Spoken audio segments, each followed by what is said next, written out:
Hello, teachers. Leah and I wanted to create different videos for you to support you in your classroom for different strategies for working with our students and any student with an IEP or even a 504. So we're going to be recording quick little videos for you. And so our first one that we wanted to record is all about accommodations and modifications. So you hear us talking about this quite a bit. And these are really important for inside your classroom and working with our students. And these are they're legal supports that students have access to through their IEP or 504. So I'm going to focus just on these today.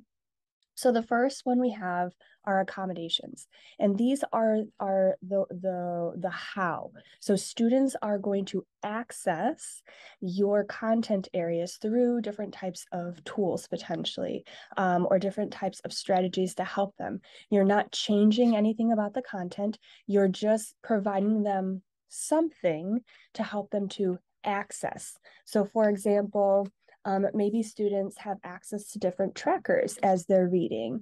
Maybe students have different types of visuals or tools or fidgets. So like for writing, maybe you're offering adapted paper. You're not changing the writing assignment. There's just different resources and tools to help them to access accommodations, access the content. As for a modification, modify means to change. So you're actually changing something. You're changing the what. So if you're doing some assignment that has 10 problems, we would change it, and that would maybe become 5 problems. Or maybe you're doing a grade level passage reading. Well, maybe the student isn't quite at a grade level yet. We can change it, modify it so that it's at a different reading level. So maybe it's new ZLA and there's a different type of reading level that you're offering. So the modification is when you're changing something about the assignment. Or like, let's say math. Your class is doing multiplication and maybe your student isn't quite at that level yet, based on their IEP. And so maybe while your class is doing a particular math equation, but your student's working on number identification, you're just having them identify the numbers or the numerals within that equation. So you're finding ways of giving them an experience of the core.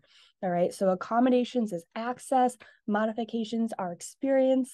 Accommodation is really you're providing some kind of tool to help them gain that access, versus modification, you're changing something.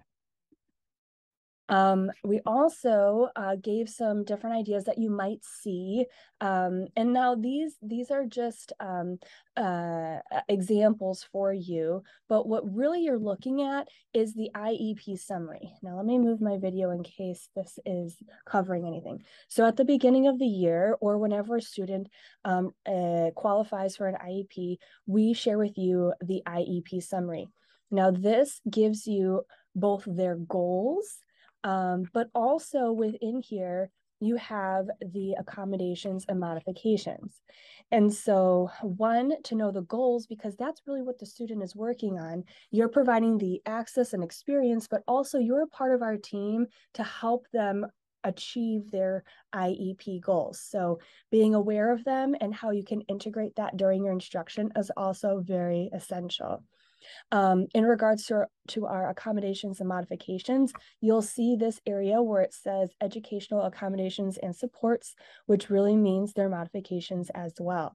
So we list out here what the student legally is required to have access to inside your classroom. So as you're doing your planning for instruction, maybe having this out alongside you as you're doing your planning so that you can make sure you're providing either the access or the changes needed so that our students together can make sure that they are having that experience within general education. The other area here are the assessment accommodations, and this is also helpful for any assessment.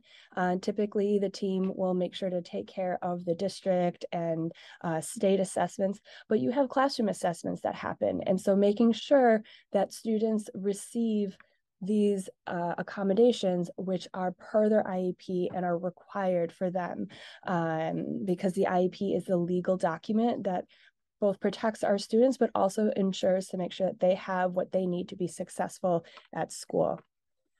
All right, so feel free to reach out if you have any questions. Also, maybe you're noticing that your student needs different types of modifications or accommodations. Make sure you let the case manager know, and that way we can consider that for any future IEPs as well, as we do either their annual review or their 3-year reeval. Okay, so feel free to reach out if you have any questions, and have a great day.